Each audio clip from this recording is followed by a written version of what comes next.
Here we are, folks, That GD Show. Welcome back to another edition. And it's good to have Genevieve back. She's been absent the last couple of weeks. I know. It feels like it's been forever since we've done the show. It feels really nice to be back. And welcome in Jennifer Cates. Hello, Jennifer. Hi. This is a special guest. I'll introduce her in a minute and tell you a little bit more about her. But Genevieve, first of all, what kind of shirt you got on there? Oh, this shirt. Oh, hello. I finally have my podcast swag. I'm so excited. Yeah, that's good. And it's really comfortable too. It's been hard to take it off. It's a good shirt. Yeah. So welcome everyone. Thanks for tuning in. We've got a kind of a different show. We had a different guest scheduled, and we had to pivot because he had a family emergency yesterday. We were talking, and so I decided at the last minute, and Genevieve was okay with it, to just be a bit self-indulgent and talk about my book tonight. And that's why we have Jennifer here. She is the one, if you've seen the book, Jennifer Wachtel Cates. She is the contributing author of the book. And there we go. There's a copy.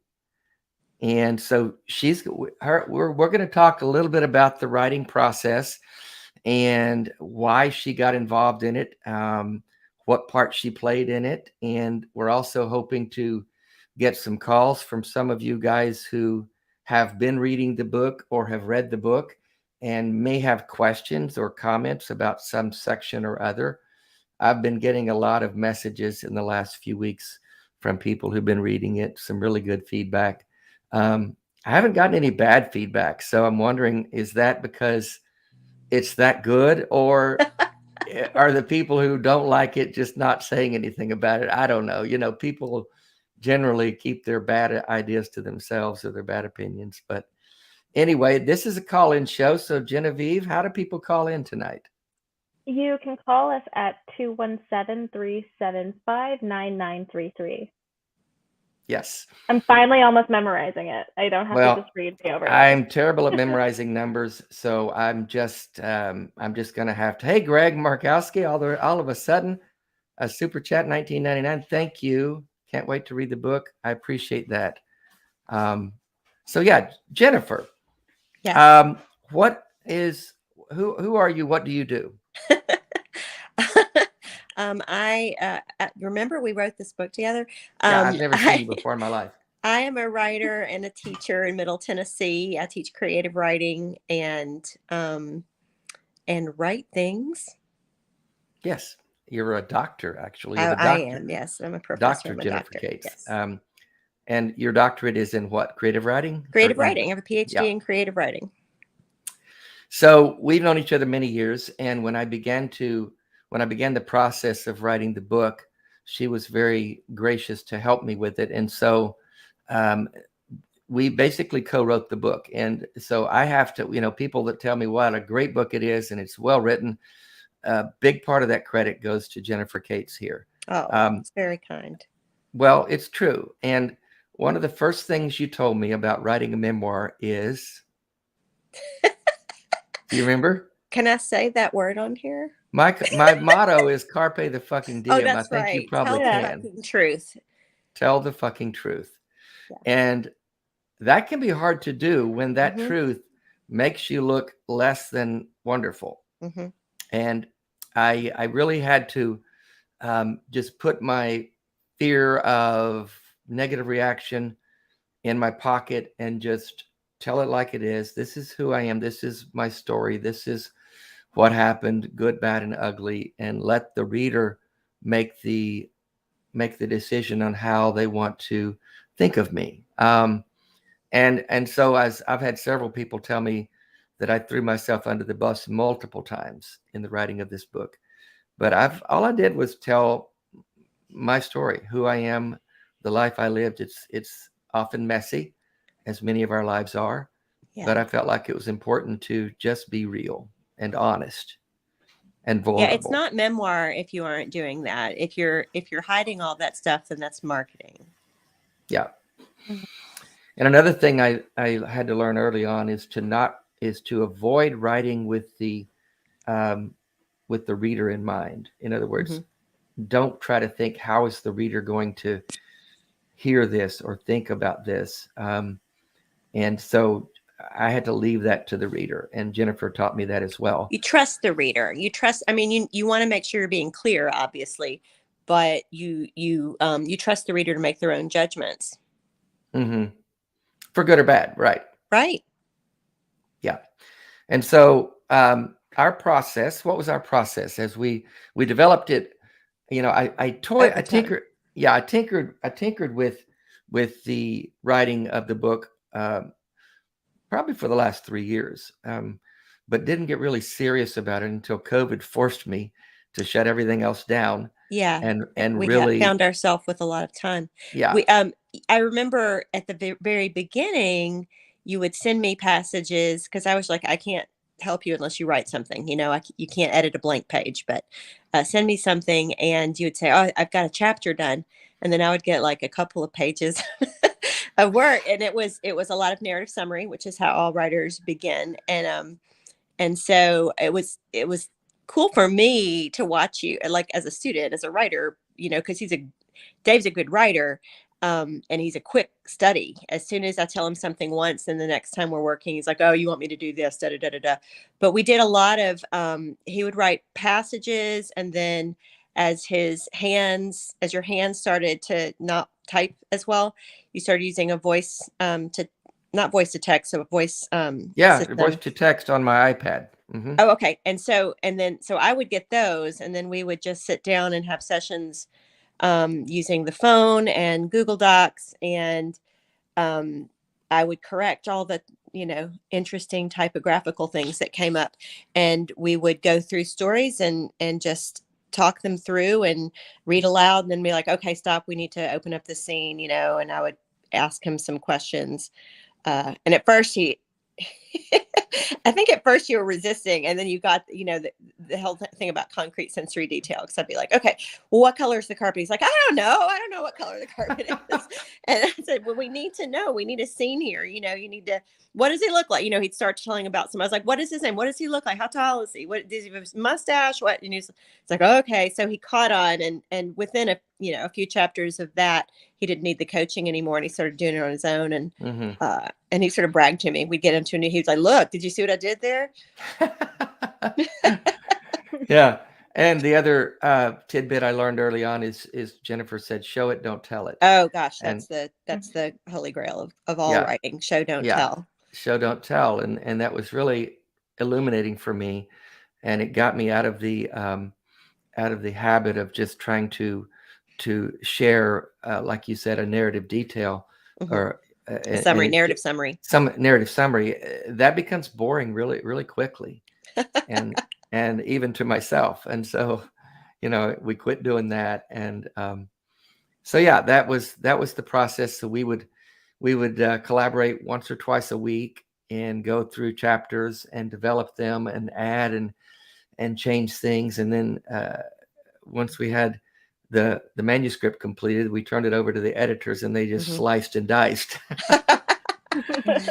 which was painful. I mean, and that's part of the process, and it is painful, and you think you've really done well, and then they keep finding typos or they keep making suggestions. So yeah, it takes a lot of people to make a book.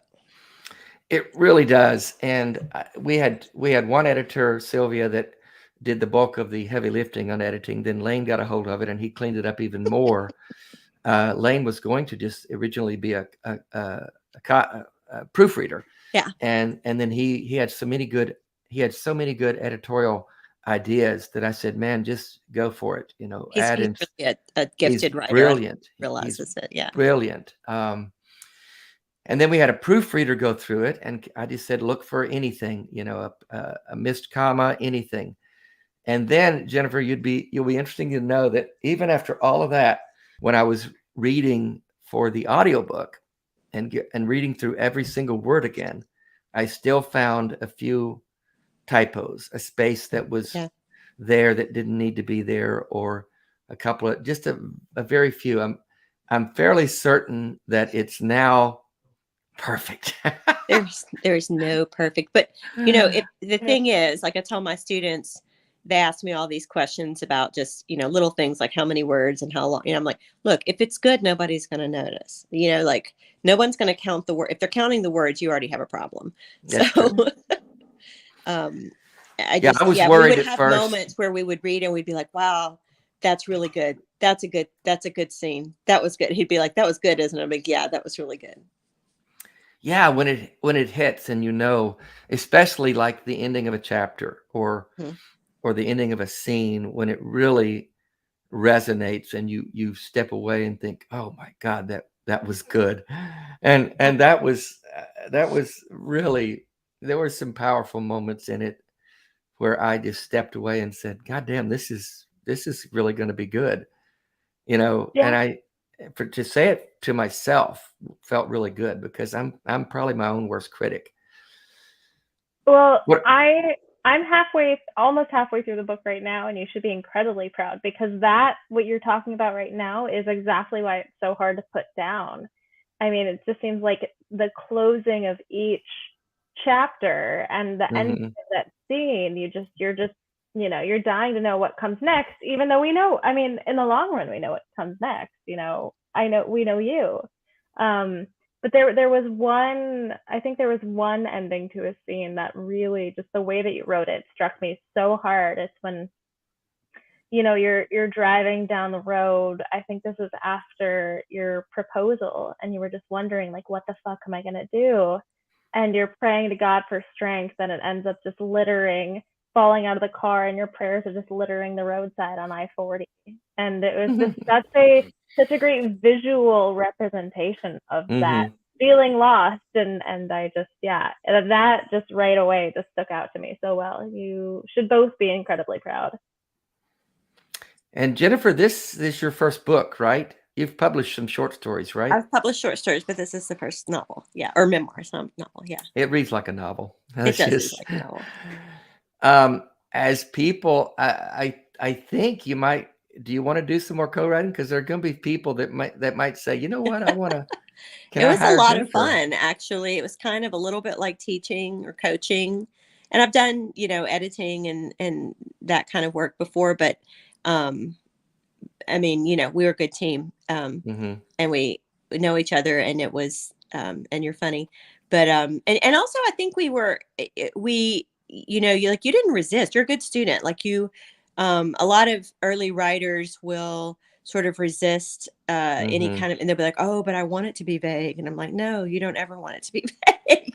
And, and you were really good at that. And I think you immediately were able to grasp and see why. And as soon as you're like, yeah, that's better. So, it'd be fun. I'd love to do it.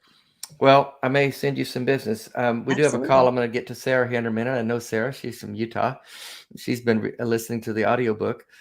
I really wasn't going to do an audiobook, and Bevan talked me into it. Other people were encouraging me to. I don't like the sound of my southern drawl, but and then I had several people said that, you should have Seth read it or someone read it, with a professional voice. But I really knew that if I was going to have an audiobook, a memoir needed to be in my own voice, and it needed to be that kind of authentic sound. And I'm really glad I did. Bevan also was very stubborn in making me do the hardcover. I mean, a really classy looking with a dust cover hardcover. And it is something I'm immensely proud of, because it just looks like, when you hold that book in your hand, it's like, this is a real fucking book here. There Right, it is. There Genevieve? it is. Fucking book Right, there. Genevieve? Absolutely. Oh my It goodness. reminds me of my Ann Patchett. She's one of my favorite writers. But she talked about her first book. She was sort of writing herself out of. She was in a place in life, but once the manuscript was complete, she put it on the ground and stepped on it. Like stood up on top of it, like just sort of the heft of it was just like real, and it felt like she had raised herself up out of this place to like stand on top of it. Yeah, it is. I gotta say, it's a very rewarding feeling, a gratifying feeling to get that thing done, to create something and feel like it's worthwhile, that it's impactful. I've had people just tell me they've just sat there in tears as they've read it, as they finished it. They just sat in silence for a good length of time. It's just it's Waterworks. it's good. It is good. Dave would tell me when he'd work on, because he, tells his story real, gritty. And sometimes he'd say, oh, I worked on, this part today. It hurt. It hurt. It made me cry. And I was like, well, good. That's what was it Robert Frost? I think that's who it was. It said, no tears for the writer, no tears for the reader. I said that a lot to him. Yeah, I remember that. Like if quote you're you not, gave me. if you aren't feeling anything, your reader's not gonna feel anything. Well, there were so many parts that, because I was digging back through my past, and there's so much of that that's painful in different ways, that it was very cathartic and difficult at times to do that. What are you going to say, I did. Jennifer? It was a little like therapy. Sometimes the questions I would have to ask, just sort of, I'm coaching, I'm kind of like, okay, give me some more detail. How did that feel? What was that like? And he's like, really? I was like, yeah, we're going to do this thing. Yeah, no, it's tough. And you just have to force yourself to go through the process. Let's take a call. Jennifer, I know you got to go in a minute. But you might, Sarah's call might have a response for Sarah. I don't want to leave her there too long. Sarah in Utah, how you doing, Sarah? You're on with Dave and Genevieve and Jennifer. Are you there? Did we not get it? I see you on. Sarah, are you there? Hello. Huh. We usually have no problem with that. Let me try her again. Let me mute it and unmute it.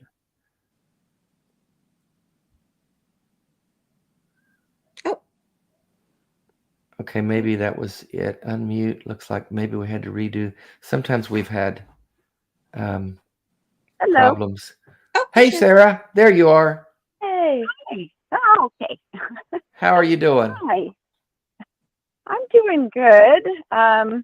Life is busy, but that's how life can get.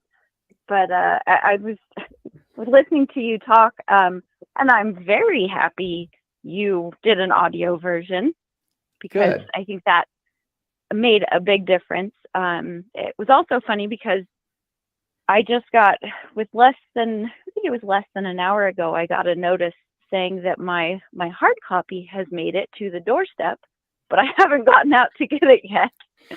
So I also have the hard copy of your book. Oh my. And, okay. Because sometimes I like to have, there's certain books where if I'm listening to them, I want a hard copy to be able to have too. There's some sort of lasting thing that to be able to hold. But also, one thing that I thought was amazing. Well, I love biographies and autobiographies, and I love when the person is reading it themselves, because you feel kind of closer to them, and you feel more touched by the story. And I definitely got that when you were reading it, especially because there were times where you could hear it in your voice where I think it sounded like you were probably either tearing up or trying to hold back tears. And I think that made a big difference, because it definitely, I don't know how you can hear that and not connect with it in some way. So I have like an hour and a half of the book left, Oh, wow. but if I get spoilers, it's okay.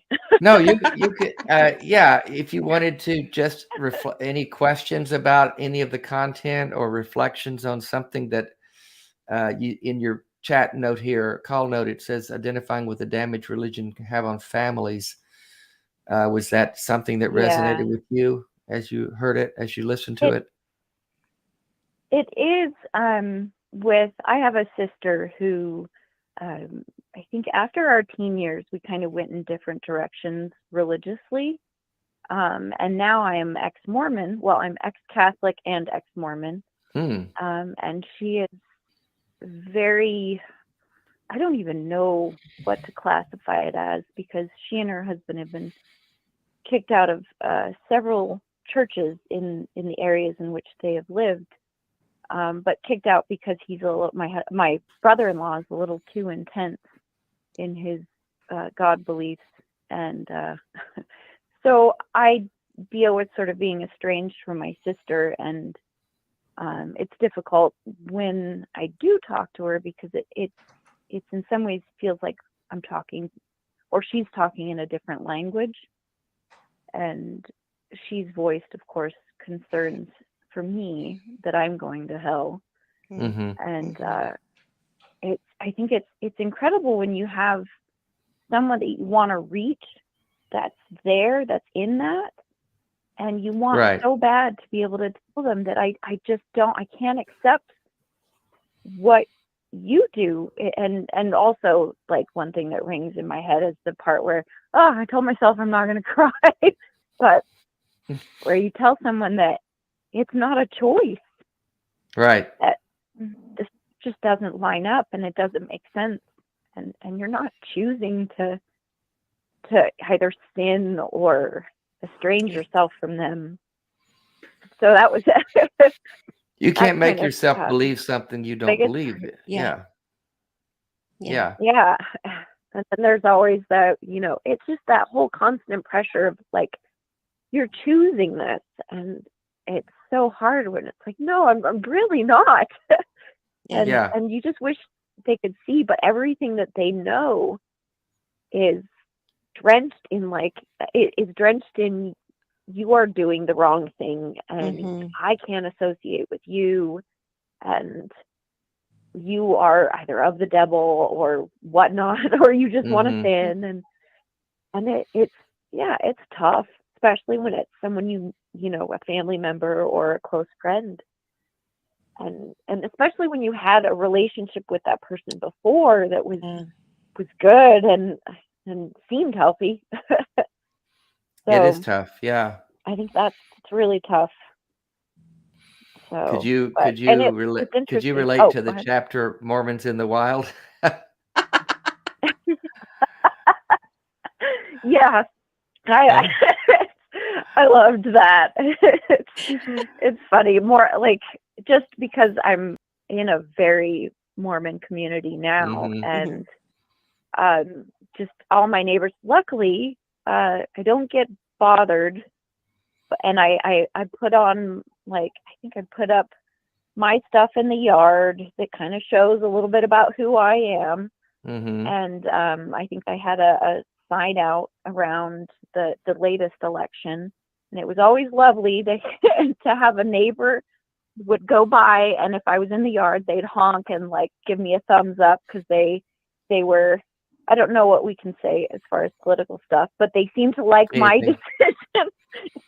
Fuck Trump. And so it's kind of like they have to secretly let that out.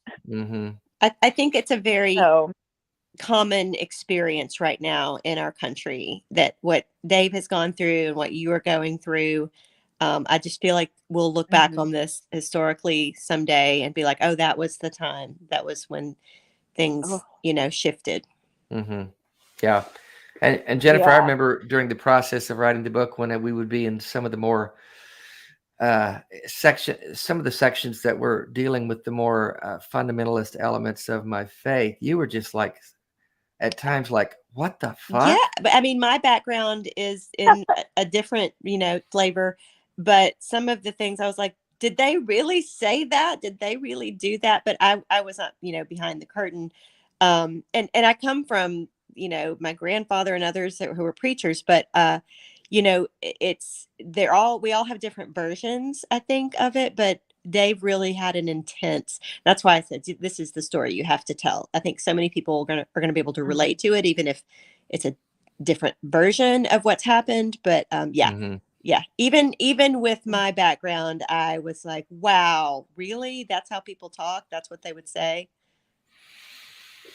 Yep, that's it. That's how they do it. It was something I thought about a lot, because you mentioned how you just had to be honest. And I think like it would be amazing to write a book and do sort of a memoir sort of thing. It's definitely the case that I'm sure everyone goes through, well, who wants to hear my story? Right. Well, listen, if still, you may need to say your story, it may be more about you. And I've had like a very rudimentary introduction to it. Years ago, I was in an eating disorder treatment facility, and one of our assignments was to write an autobiography, because it helps deal with all the trauma and the things of our past. And so it's a helpful tool in getting through any issue.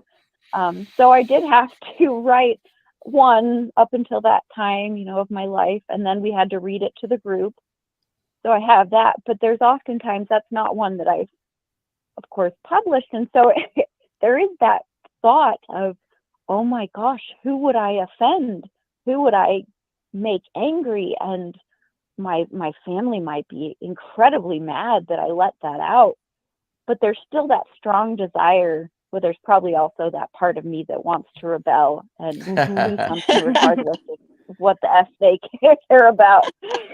So, but it's a strong desire. Yeah, I'm curious to hear what Jennifer has to say about this, but I would say, even if you don't publish it, you have to do it, even if it's just for yourself.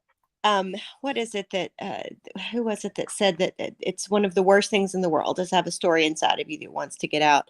That what you do with it after it's written is less important right now than that you write it, whether it's for yourself, for your friends, or for the whole world. Sometimes the writing is what matters. And it's like Dave kept talking about his audience. I said, we figure that out later. You write what you need to write. You tell the truth, and then you figure out what to do with it, and you find its audience. And if you're telling the truth, it will land somewhere. And even if it is just for yourself, that is just as important and as valid and as useful, I think. And it's something that will always be there, and people for generations in your family even can you are read chronicling this. Yes. Yeah. So I'd say do it. That is one good way of being immortal. It's the only way. Create. My dissertation was based on my great grandmother's memoir, and I was so lucky that she wrote what she did, and hers was the experience of a preacher's wife with 7 children. I was so lucky that she recorded what she did, because we wouldn't have known. And now, the family will come to me and be like, no, where were they living? And But, I think you must write it. You must do the thing you think you cannot do. That's Audre Lorde. But what you do with it comes later. You don't worry about that. And if you decide you don't want to share it, that's your choice. But the writing, I think, is very important. It's cathartic. I'll tell you that. Painful, but cathartic. Yeah. So I think it's definitely something I need to do, regardless of where, like you said, wherever it goes, whatever happens after that, that's later. So there was something I wanted to say, because all day today I was listening to your book, and I had the chance to do it. Sometimes I'll connect what I'm listening to with the areas in which I am at the time of listening to it. So I was hiking today with my dog in the snow, and I was listening to the part about, I believe it was Dylan and Megan's wedding.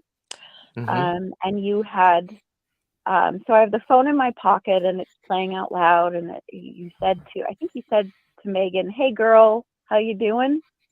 Yeah. And my phone somehow heard that, as well as my phone is playing the audiobook, and it says, Google responds with, "I can't help you with that. Try again when you have internet." So apparently, "Hey girl" sounded like "Hey Google." Yeah. Oh my God, I'm that's in the middle of funny. this snowy meadow, just laughing. That's hilarious. And so I have these great moments of just listening to your book too. And so now every time I walk through that meadow, I'm just going to start laughing because what of a that. great experience. Yeah, that I is, love Great that. connection. yeah, we do have those connections to places and times when we hear something. So that's cool. Mhm. That's a great memory. Well, Sarah, thank you for calling in, and thank you for getting the book Thank and you. reading Write your it. story, Sarah. Yeah, I'd read it. Yeah, So, I do will. it. And thank you so much. well, good to talk to Thanks, you. guys. We'll Have a great day. stay in Good to touch. talk to you Bye-bye. too. Bye-bye. Bye-bye. Wow, that's cool. Well, Jennifer, I know you've got to go, so we will let you Yeah. go, and we've got some other calls coming in. But Fantastic. yeah, thanks for coming on. Well, And my pleasure. It's so exciting to see, we've talked about this for years, and now like a lady in Utah is talking about Dylan and Megan's wedding. Like that was I a know chapter in my Google Doc that was just like, so it's it called The really Last is. Wedding. It's And pretty it amazing. was So the last wedding I performed as a mhm. minister, my son's. Yeah, I got a message from someone over in the Netherlands, Jennifer, that said, "Oh, I got my book in today." So That's fantastic. people all over the world are reading my story. It's a little bit of a mind fuck, to be honest with you, but I put it out there for that reason. So I guess I need to deal I'm with it. hoping when you come through this way, we'll get to set up a book signing in Middle Yeah. Tennessee, and I know you'll be traveling around doing that. Yep. So I'm sure you'll publish your book tour schedule. Isn't that Yep. exciting to say? It is. And if you're listening to this, if you're watching this show and you've got a shop, a coffee shop or a bookstore that would like to Right. host that, reach out to me. We're going to be doing them everywhere. So looking forward to that. Well, thanks, Jennifer. Good to see you again. Thank you. We'll be in It's nice to touch. see you, and best of luck. We'll be in touch. Bye-bye. Bye. Before we take any more, we've got a couple more calls lined up. And if you're in the chat and you want to call, please do. We'll try to get to all those calls. But we have a little special treat we're gonna show right now. Ethan, would you mind popping that video in? This is a little bit of history that happened last week. Hi. Oh my goodness! Oh, look at you! My girl. I'm here. Oh, it's so good to see you. Oh my God. Jesse, hey buddy, come Pretty hard, man. So good to see you. Heard so many good things, man. Oh gosh, So good to see you. I love you for loving her. Oh man, thank you so much. I love you for loving her. She is so amazing. You're so sweet. You're gonna make me cry. I Don't do expected that. that. Don't do that. Oh, I feel like I've known her forever. She says the same. It's been almost a year since That's what I was telling. This is Gary. Gary drove us, came out with this. He's at the house. He's a major How are you, man? supporter of the show and the Dying Out Loud. So, oh my God.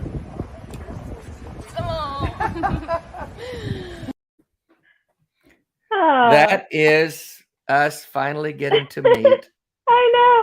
I can't tell if I'm Genevieve. blushing or crying or both, but yeah. We got to meet last week at the airport in Pensacola prior to the beach week, and it was something we had both been looking forward to for so long. And Yeah. and then we had a Jeff Mason. What red wine is Genevieve drinking? Thank you for your super chat 99, and Yeah. Kim Possible her 666. Yeah. And I did you see think the I ones that got put in the cookies and chat too? asexual atheist. You guys did super chats. Thank you so much for both of you.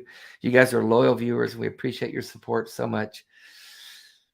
And yeah, Genevieve and I we had a couple of days together at the beach and with a bunch of people, and we would just sometimes be walking through the house and we would just stop and hug each other because, it's like, oh, you're here. You're right here.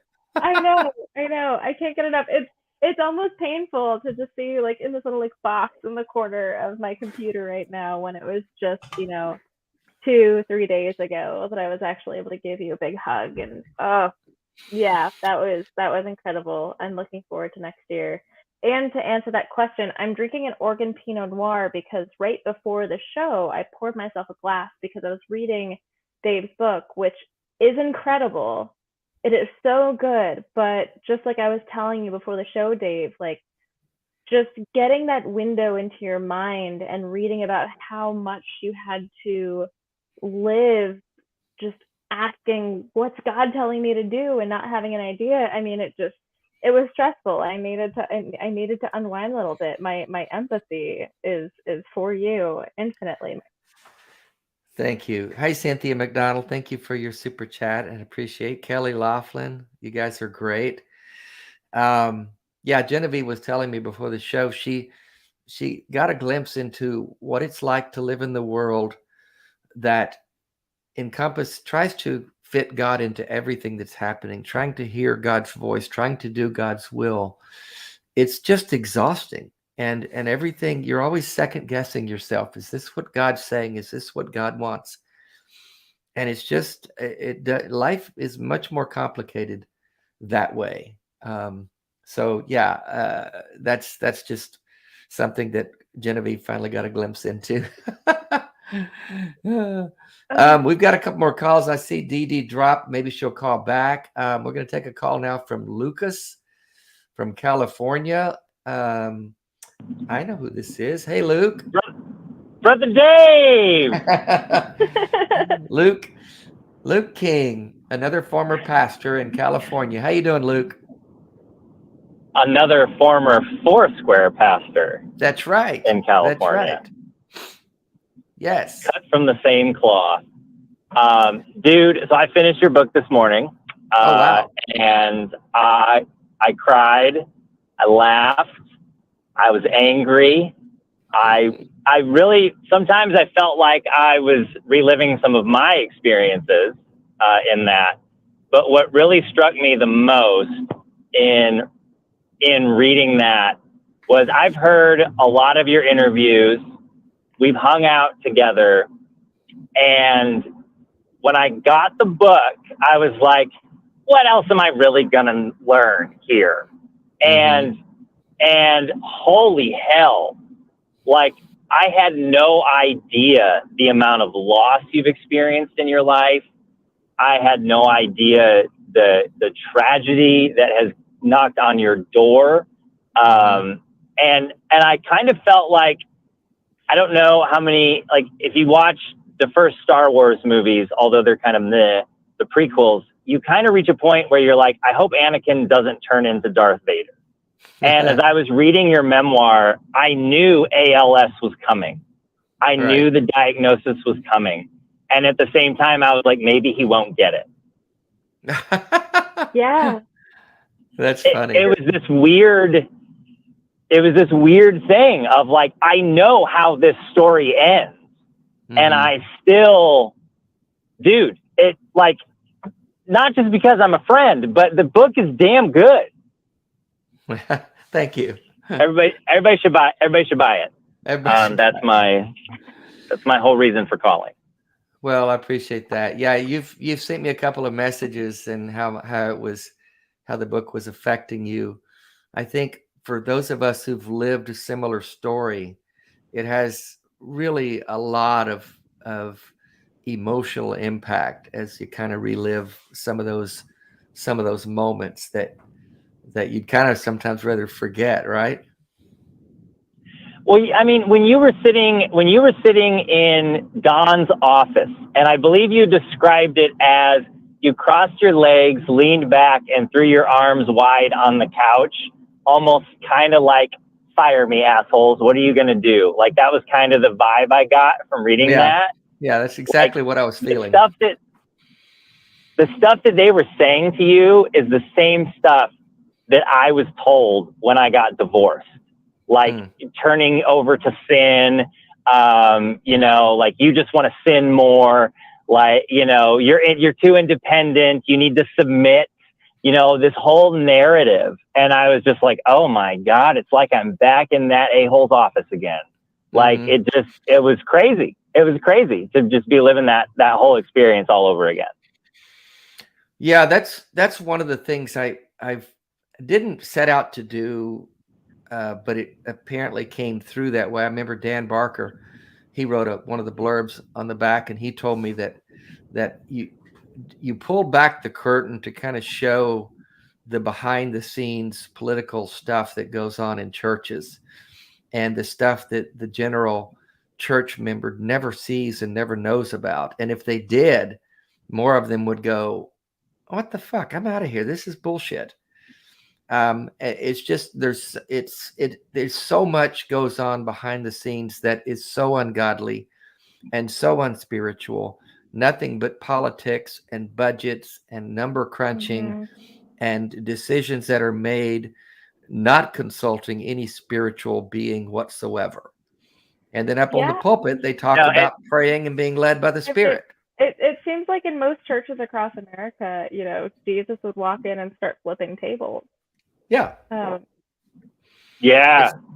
Oh, and the church board is a joke, because the pastor is the one who tells the church board how to vote.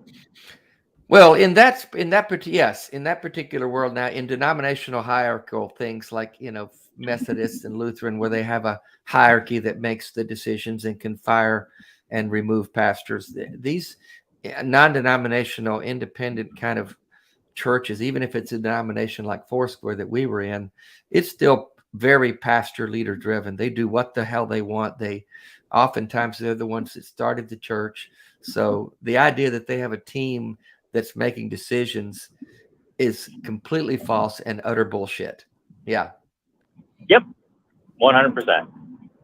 I really had nothing else to contribute to your show, Dave, other than the fact that I wanted to tell everybody to buy your book, even if they think they know everything. They don't, if they haven't read it. And Genevieve, I wish I would have met you at the beach house. I missed you by a day. Oh no, you were one of the early weekers. Sorry. Yep, he came first. I was. You guys both need to sign up for the full week next year. Yeah. Dave made me a promise to come for the full week next year, and I'm not going to work the entire time I'm there. I'm going to throw her laptop in the ocean if she tries to work. Same thing. Thank you, Luke. Good to hear from you, brother. Thanks, buddy. Thanks for your call. Bye. All right. John Fapiano, thank for your super chat. Is the book on Amazon, Dave? Yes. And so Sarah said she had ordered. Hi, Sarah. Thank you for your super chat. Thank you so much for chatting with me. Hope to get to see you and hug you again soon. We met Sarah, Bevan and I met Sarah at the Faithless Forum in Austin a few months ago. Darren Wright, thank you, brother. Love you both. Love the show. Thank you for sharing that first in-person meeting. Yes, that was special. Thank you, Darren, for your support. And I got cookies. Yeah, I think I missed saying that before. Just bought the audiobook. Thank you. Super chat for that. I appreciate that so much. It is on Amazon. I'm still waiting for Amazon to sync up the hard, and I'm not sure, Sarah, how you got what's hardcover you got. I hope to God you didn't pay some $60 for it, because if you click on my Amazon page, just go to Childish Things, Dave Warnock, and it'll come up. I think we're putting it in the chat as well, the link to it. It shows some hardcover that some third-party person somewhere is reselling, and it's ridiculous. Don't buy that thing. The actual hardcover price is $29.95. You actually, we tested this. You can call any bookstore in America and give them the ISBN number, which we should have in the chats or the comments. I don't have it in front of me. I apologize. But and you can order that hardcover from the bookstore. They'll either deliver it to the store or to your home. On Amazon, the book is available in the audiobook, the paperback, and the Kindle e-version. So those things are there. You can get those. So that's where, if I've had people ask me, can I get an autographed copy? And I'm happy to do that, but it's hard for us to do it. I can't package the book. I scribble my signature, but I can't really address it. So that's just another thing Bevan has to do among all the other things she has to do. So it's going to take a while, and we're happy to do it, but you'll just have to be patient and just reach out to me privately for that if that's something you really, really want, or come to a book reading and signing, and we'll be happy to do it there. There'll be a lot of places you can do that.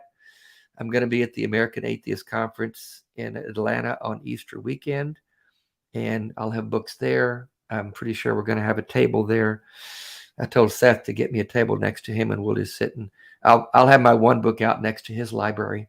And we've got other conferences coming up. We're doing some meetings out in California in a couple of weeks. So check our calendar for those details if you're out in those areas. Let's see. Did I miss any other questions in the chat, Genevieve? Oh, I haven't. Okay. I haven't seen any, but Just the link. Okay. Yeah, that's what Bevan made today. That should get you what you need. If you do read it, I would appreciate anyone that can take a few minutes and write a review. I think, there's the ISBN in the chat. You put that in, didn't you, Genevieve? Yeah, I did in the private chat. I'm not private. on the Oh, sorry. Yeah. Yeah. Write So a review. I think it helps. It helps our. It helps put us higher up in the search things. I don't know how that works, but I'm told that it does. Thank you, Ethan. John Falpiano, yes, California. We're in the Southern California area as well as the Bay Area. So we're out there 2 weeks in March. And you're going to meet us out there, Genevieve, right? Yes, I am. Yeah, I'm so excited. I have some business to attend to in the Bay Area anyway. And so it's a great excuse to see you again, which made saying goodbye on Saturday a lot less difficult. That's for sure. And we'll meet up at the Atheist Conference in Atlanta, most likely. So we've got several things coming up that this is true. We'll get to hang and we out have together. Every Monday night. I feel so spoiled taking all of your time. Oh my goodness. I'm so happy to do this. Yeah. We've got Chelsea, she, her, North Carolina, has a question for us, Genevieve. Yeah. Hey, Chelsea, how are you? Doing better. Finally got to catch the show again after thyroid issues, but that's another thing for another day, maybe. How are y'all? We're good. We're good. What can we help you with tonight? I wanted, like, my mom, a little bit of background. I used to be very, with having political and religious discussions with my mom, when having those kind of conversations, I used to be very, what's the word I'm looking for? I guess, I don't know, for lack of a better word, rigid. Mm-hmm. Does that make sense? Yeah. Or aggressive, you know. She set a boundary with me with that, and I want to learn how to. I've been trying to tone it down, and I have done it. I think I've done a better job at it now. I can see her kind of coming around, but I want to make sure that she's willing, you know, that she doesn't shy away from the conversations when it comes up, because she likes to kind of inject some of that into our conversations, but I can't do that because of the boundary that she set with me. Right. So I want to make sure we're on even playing field, you know, and I want to know how I can get her to say that, to let her know that I can be more polite nowadays. I'm not as rigid as I used to be. I just want to know how I can have those conversations, tough conversations with her about those kind of topics. What are your thoughts, Genevieve, on that? Sorry, I just realized I was muted. I'm sorry. I mean, I think it's hard. It's hard to say. I mean, you know your mother more than I ever will. But you know, family is never easy, and there's never sort of a one size fits all for everybody, which we all know. You know, my relationship with my parents is vastly different than that of my friends. So, you know, I would hate to give you advice that's sort of, you know, leaving you on an island, but, you know, I think I would I think I would just need to know just like that bit much more, and that you should really trust your gut because you would know better than anybody. What do you think, Dave? Well, I think what it sounds like is that your mom has boundaries, but doesn't want to let you have boundaries, and that's not like you said, it's not a level playing field. I guess the question that I would ask myself is, with any of those kinds of conversations, what's the best that I can expect to get out of this? What am I wanting to? What are the results that I'm wanting to have? And are these conversations going to lend themselves to something positive, or is it just going to cause stress and anxiety and anger and resentment? I think a lot of times we have to ask ourselves those questions, and there may be times when we finally realize that, you know what, this isn't going anywhere, and I'm going to be better off to just not have these conversations at all. And that's kind of where I've landed with my evangelical conservative family. We just don't talk about politics or religion. And that oftentimes leads to just us not talking at all. And that's, you got to kind of be okay with that. I mean, I shouldn't say you got to be okay with it. I'm okay with it, because I've come to the conclusion that because of where they've landed politically and religiously, it's not really safe emotionally for us to try to engage in those conversations. I certainly don't want the stress that comes with them. If we were able to have constructive conversations about these things and agree to disagree, then that would be one thing. But I think it used to be that way more so than it is now, pre-Trump. But that kind of put things in different categories than they were before.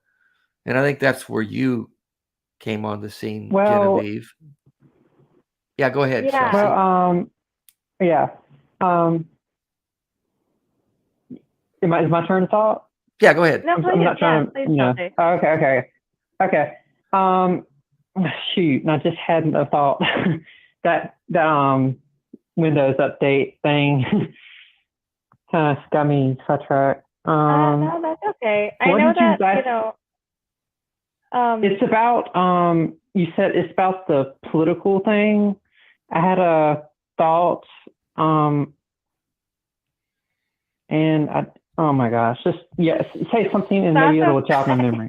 Hey, that's okay. That's okay, because, as soon as Dave started talking, I just, had a million more thoughts too, because we are living in a different time. Right. It's a difficult thing to navigate now, because it seems like for quite a while, people could have relationships regardless of political ideology, because typically what you're disagreeing on is the size of government and like fiscal tax policy. And it seems nowadays, especially, it has become more and more that our politics are about human rights. And so the boundaries that we have for friends that are on the opposite side of the political aisle, it's not about being a Republican. It's not about being a Trump supporter. It's about, you don't think that Black lives matter. You don't think that, queer people should get married and live their own lives. And especially, absolutely. And now it does seem like there's a lot of non-negotiables. I know that I've got a lot of non-negotiables.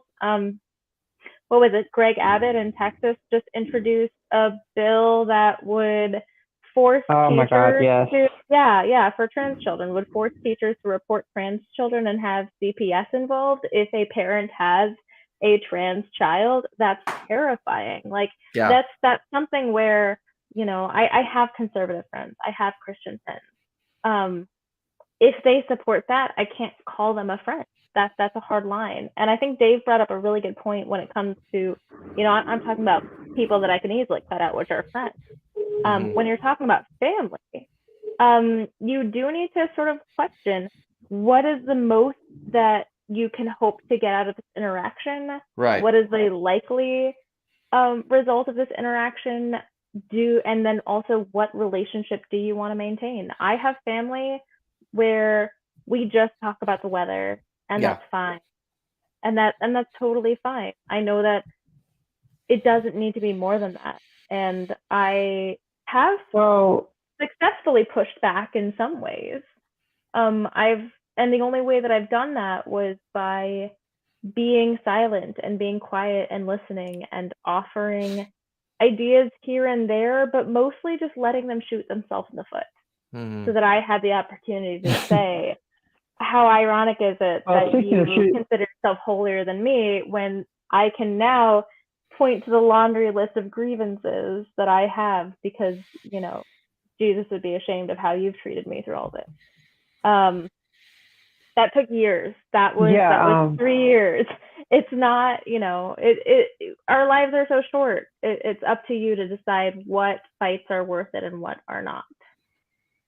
Yeah. I think it's worth it because our relationship has gotten better over the past year. We've still had our hang-ups, but I think it's actually gotten better. And I think that's because I've toned it down, But I want to know how I can bridge that gap with those type discussions, even though I know that you're saying that sometimes you just can't have those discussions if they're not willing. But I want to let her know that, I've changed in those type of discussions. So you're saying that you used to be too aggressive and that's caused problems that you need to kind of repair. Right. My first gut instinct is it's difficult. It's not as easy as it looks, but street epistemology is a fantastic approach for these situations. That's what I've been trying to use. Yeah, but it can be, and I've tried it before. Yeah, it's great, and I've tried it before, and I can even recognize, like, I need to rein myself back and say, oh, am I asking a passive aggressive leading question right now because the words that are coming out of their mouth are like making me viscerally angry? That is a response that is perfectly natural. I love going back and watching Anthony Magnabosco's videos, and he'll show some of the early ones that he did and point out everything that was wrong with them. And even though I know what to look for, it's a lot harder to do in practice. And I think that the best thing you can do is take care of yourself and lead by example, and sort of meditate, rein in those feelings, and just recognize that your well-being is what is of utmost importance at the end of the day. And that's the thing I continue to encourage people about. I was on a show last night with Seth Andrews and Captain Dadpool, and we got on this subject as well. And Seth said the same thing I've been saying. You don't owe them anything. This idea that because they're family, we have to engage with them. We have to try to make everything okay. Mm-hmm. There's no rule anywhere that says that's so. You didn't choose the family you were born into, and you are responsible for your own mental well-being.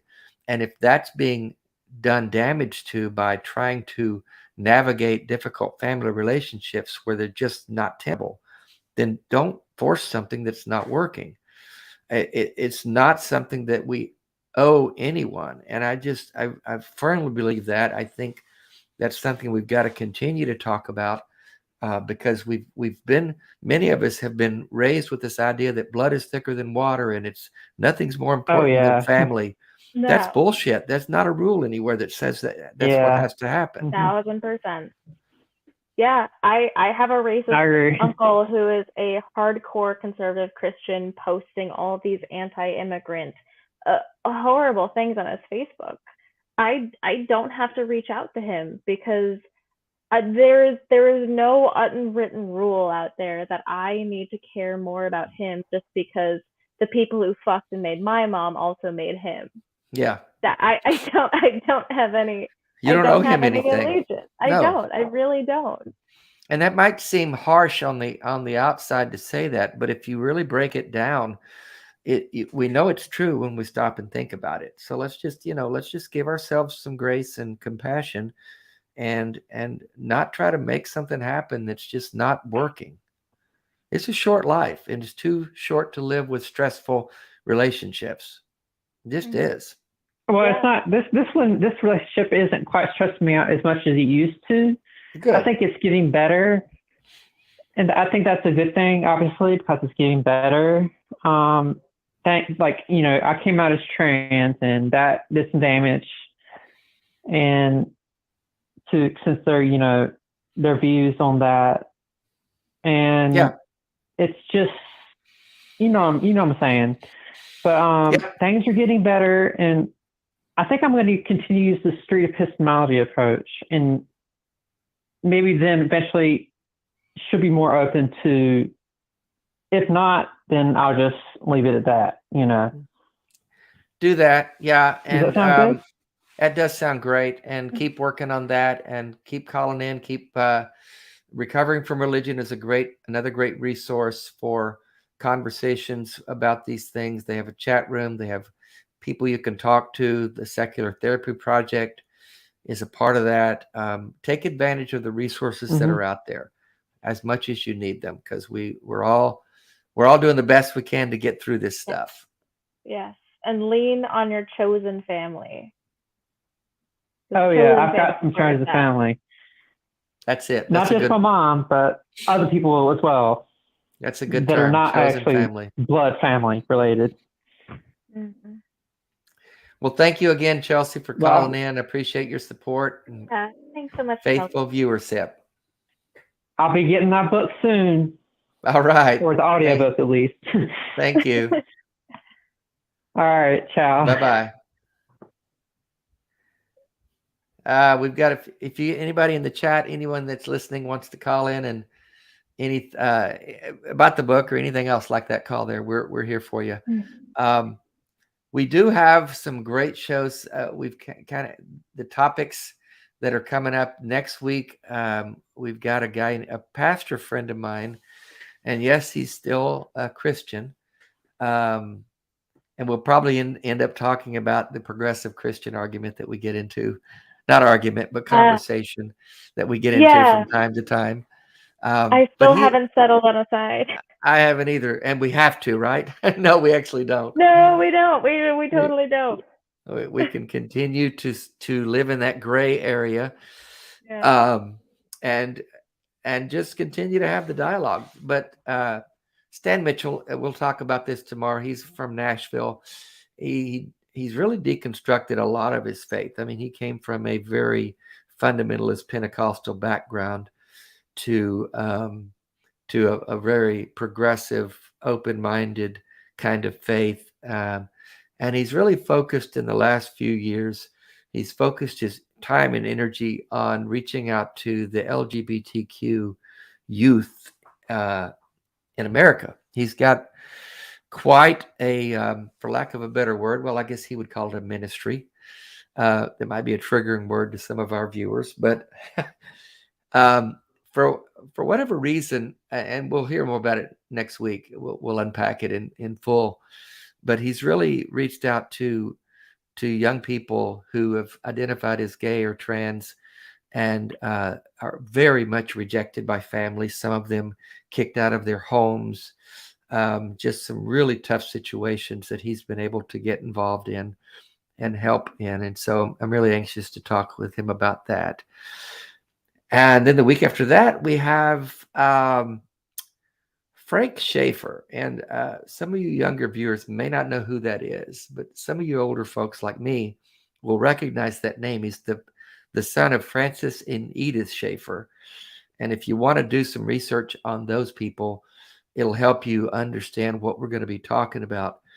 To overstate it just a little bit, he kind of, with Jerry Falwell and Pat Robertson, he kind of formed the religious right that we're living in right now. He's fucking responsible for it. And we're going to hold his feet to the fire. Yeah, the opportunity alone to just point to somebody who is responsible for the moral authority. I promise I will be nice, but it'll be difficult. I'm just kidding. No, I don't want you to be nice, Genevieve. He knows he fucked up. I have a hard time not being nice. I know, you're too nice. I'll try to be mean. He knows. He talks about it. His book, Crazy for God, was one of the first books I read. I actually talk about it in my book, since this show's about my book.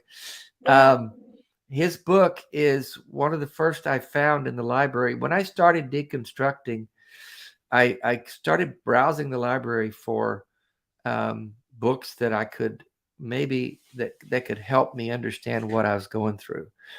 And I found his book, and I knew him from that era of watching his parents' films and reading their books and listening to their messages. And I kind of came away from reading his deconstruction story with the idea that if he can do it, I can do it.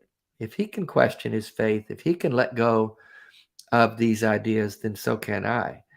So he kind of gave me permission to begin to explore asking the hard questions. So we're going to talk about that and where he's come since then.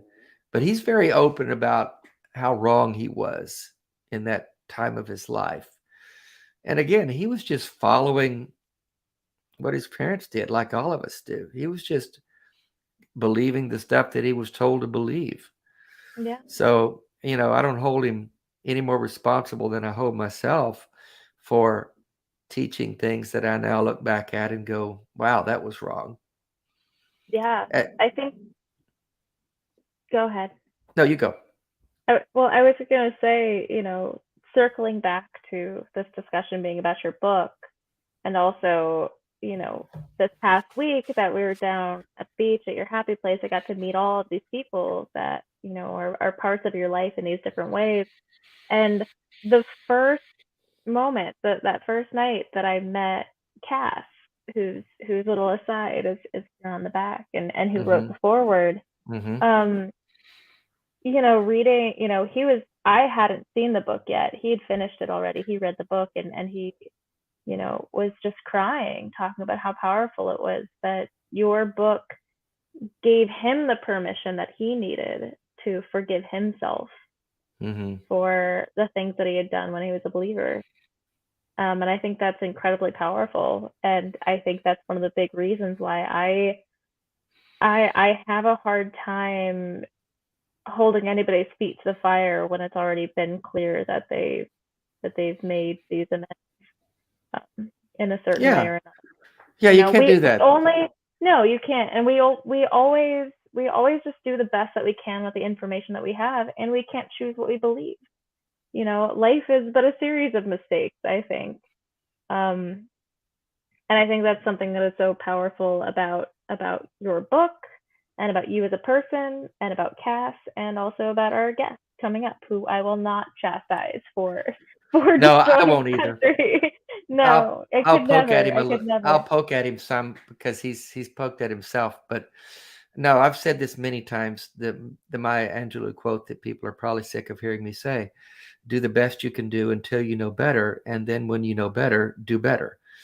In fact, that's the last line of the preface that I write in the book, which, again, this show has to be, everything we say has to reference the book, Genevieve. That's the rules tonight.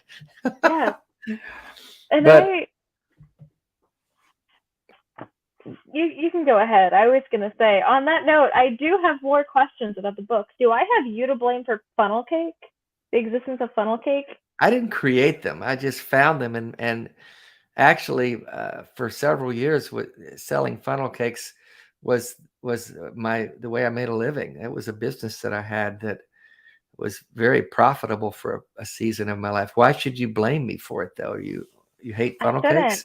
No, it's delicious, but it just seems it's this odd thing in American society that only occupies like a weekend of in each city and county across the nation.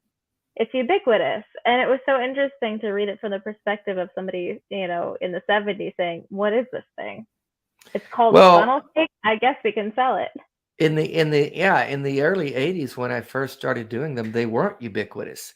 Yeah. In fact, they were a novelty item that the fairs didn't have yet, and so I was able to book spots in these fairs and festivals because they it was an unusual food item that they didn't have, because when you want to book a spot in a fair or a festival, if you come in and say, well, I want to sell corn dogs, they've already got 15 people doing that, so you can't get a spot. They want to have unique items and not too many of the same thing.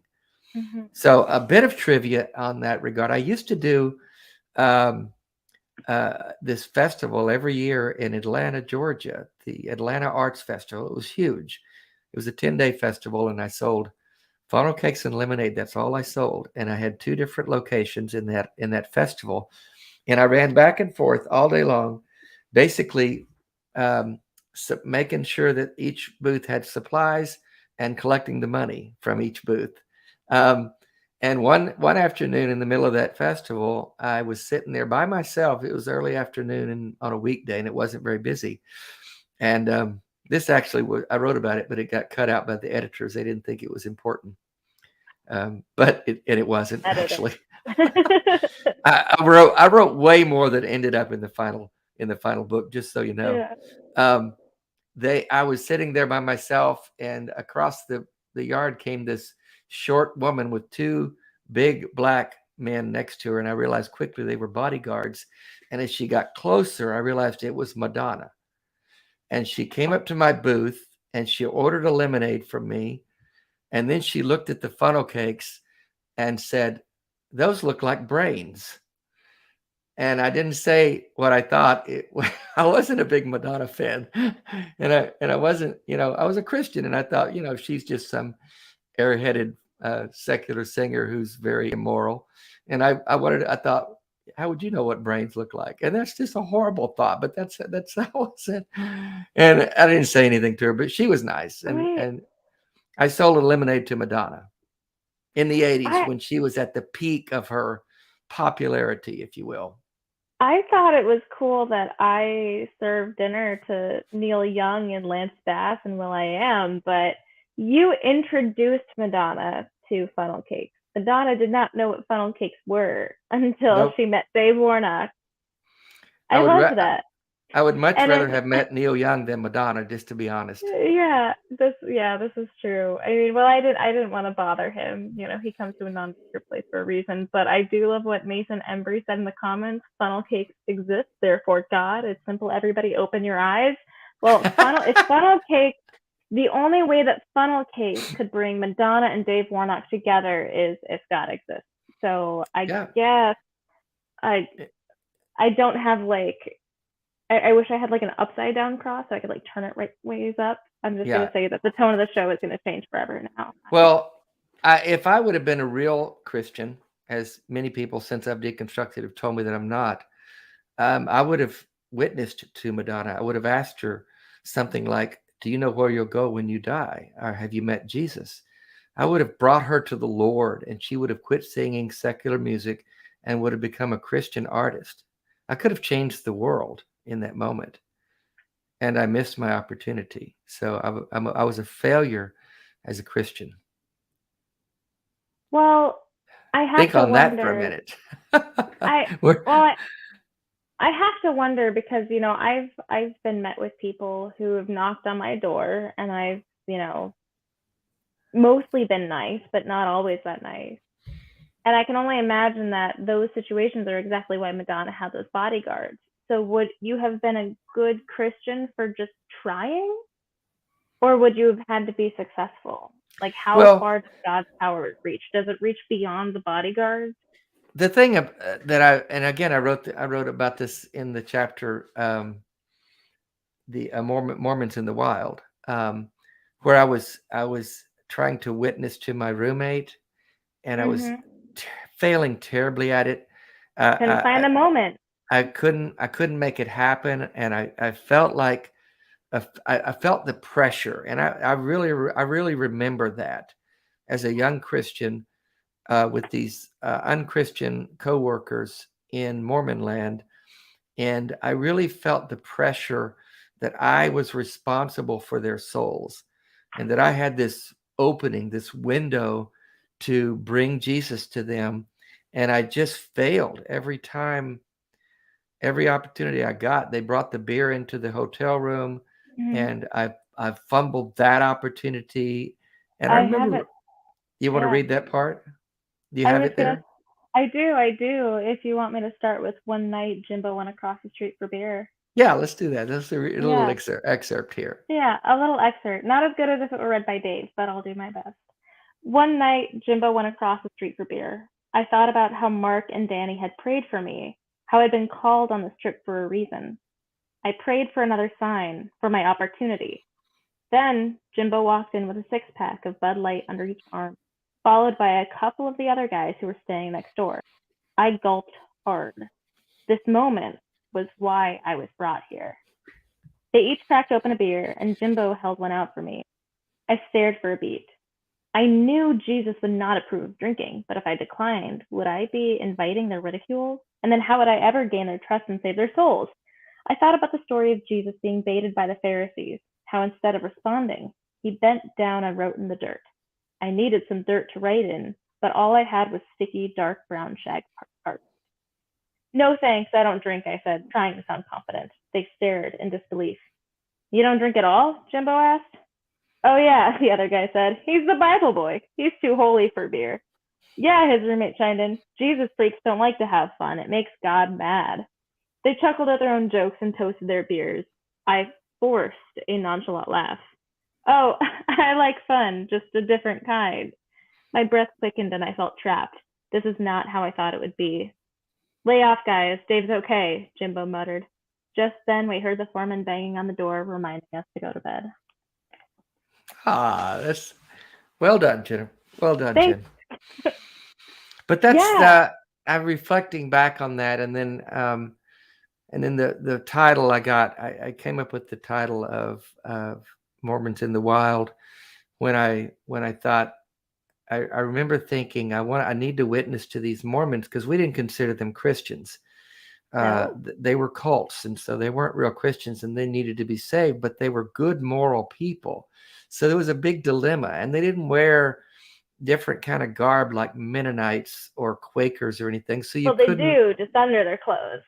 You just can't see it.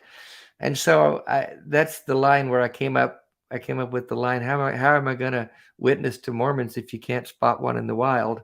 And it's just like this dilemma, like we're trying to reach the lost, but we first have to identify the lost, because they look and act just like me. So we've got to create the problem before we can give them the solution. That's the whole problem with the gospel.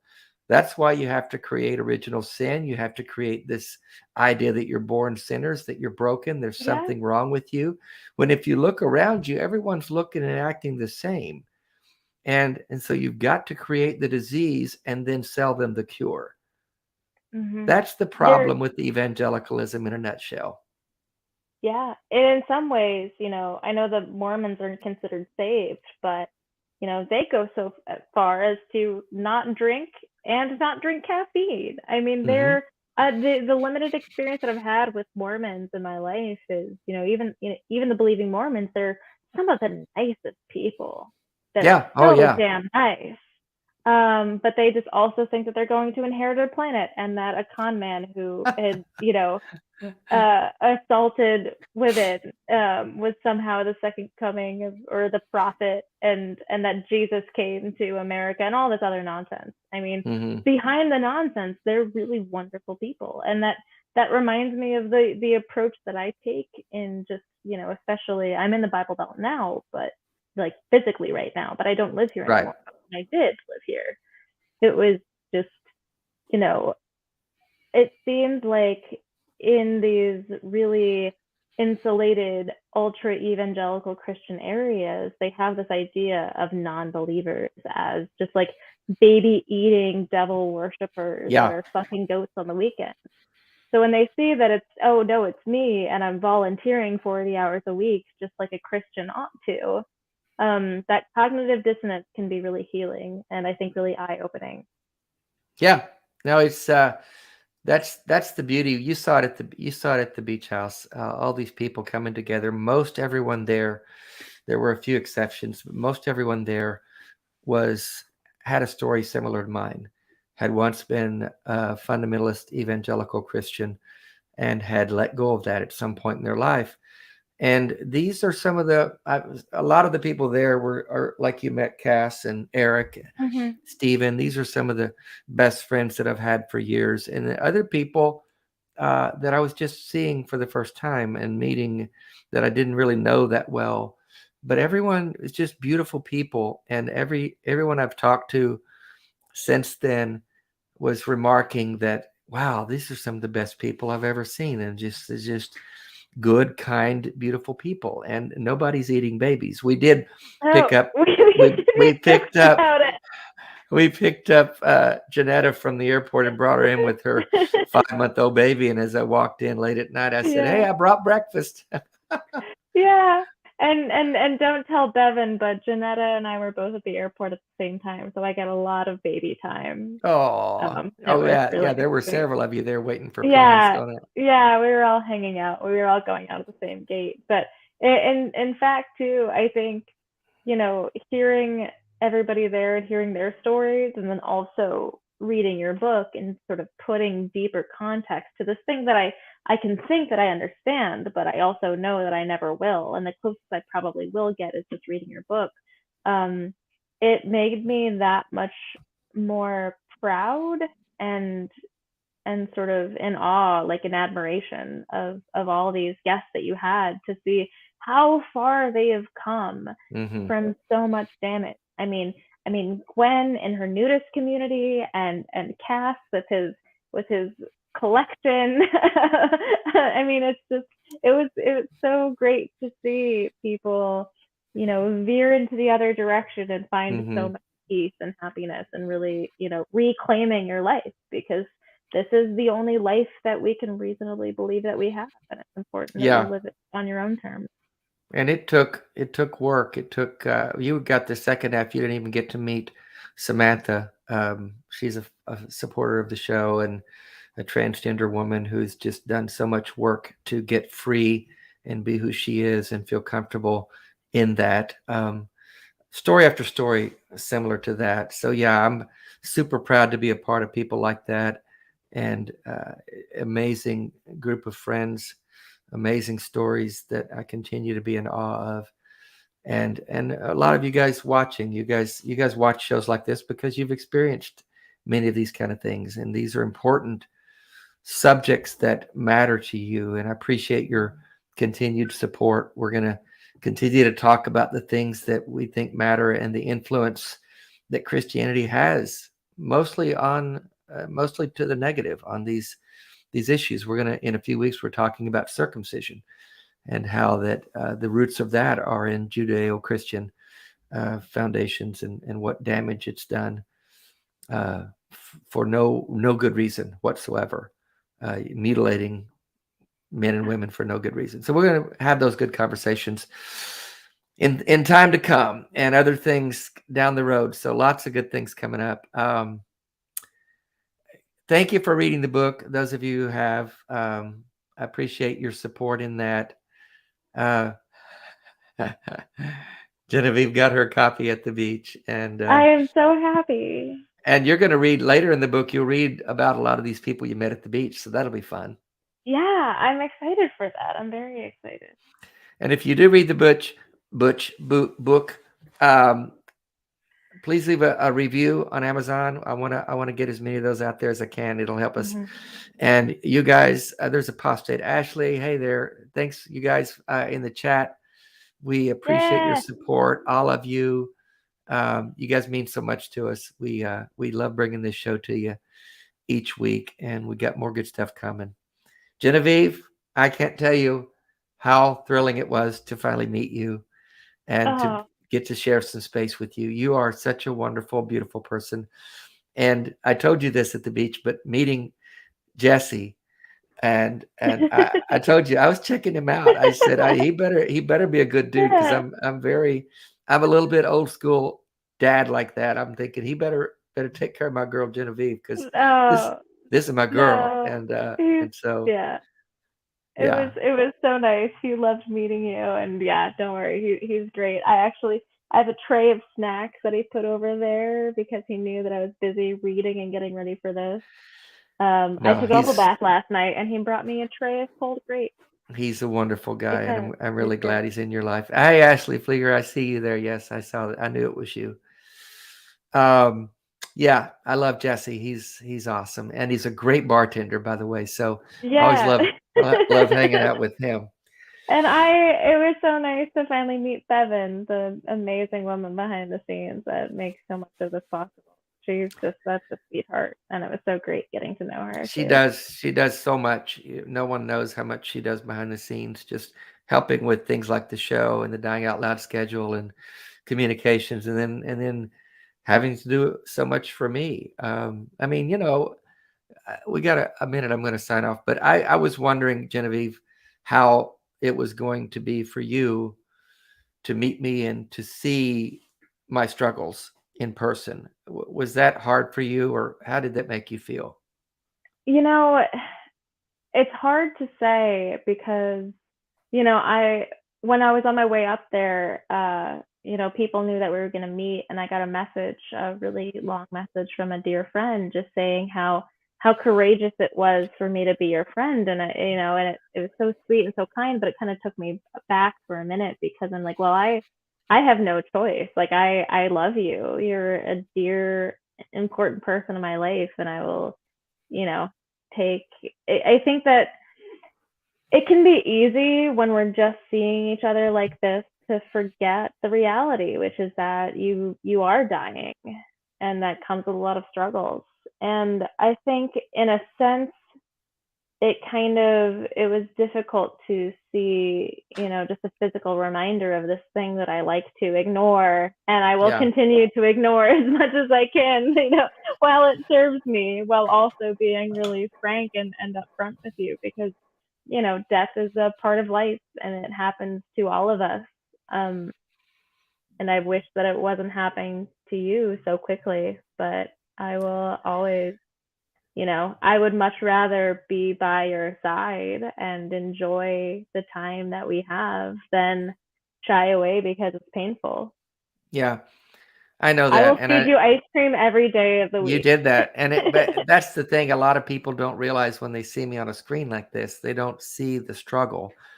Because, when you see me struggle to eat or open a door or whatever, it's in my hands and arms mostly that I can't do things. And so when you see that up close, it kind of brings it home. Like you said, oh shit, this is real. And it can be tempting to look away. But what you're saying is you can't. I'm not going to look away. I would never look away for multiple reasons, because a moment that I look away is a moment that I don't get to cherish with you. And B, I can only imagine how isolating it would be to feel like the person that people would look away from, like people who don't know what's going on or don't know you. Like, I mean, I think that in general, there's a lot of ableism in the world. And I was kind of joking the other day about how, like, I have to remind myself to not look at somebody who's like 7 feet tall and just gawk, because that's just disrespectful. So I think that to look away is disrespectful to you and you as a person, and it also does a disservice to me and our relationship. I'm here. I saw it all. Yeah. I am here to stay. So what she's referring to is that the last night we kind of got crazy and the pool was heated, and so we had a little skinny dipping in the pool. So you never know what's going to happen. I was really, really cold, so I bundled up and was hung out next to you guys. That was her excuse. Yeah, whatever. Hey, I told Gwen I will come visit her at her nudist community in the summer, not in February. Well, we love you guys. Love you, Genevieve. Thanks everybody for letting me indulge in my book tonight and kind of talk about that. It's very gratifying to see how it's impacting people, and that the thing I was trying to say got said, and that's really all I wanted. And so thank you for supporting that if you have, and we appreciate everything you guys do following the show and being there with us. So we will keep bringing you the stuff that's important. And so we'll see you next week. That's our show for tonight. Yes.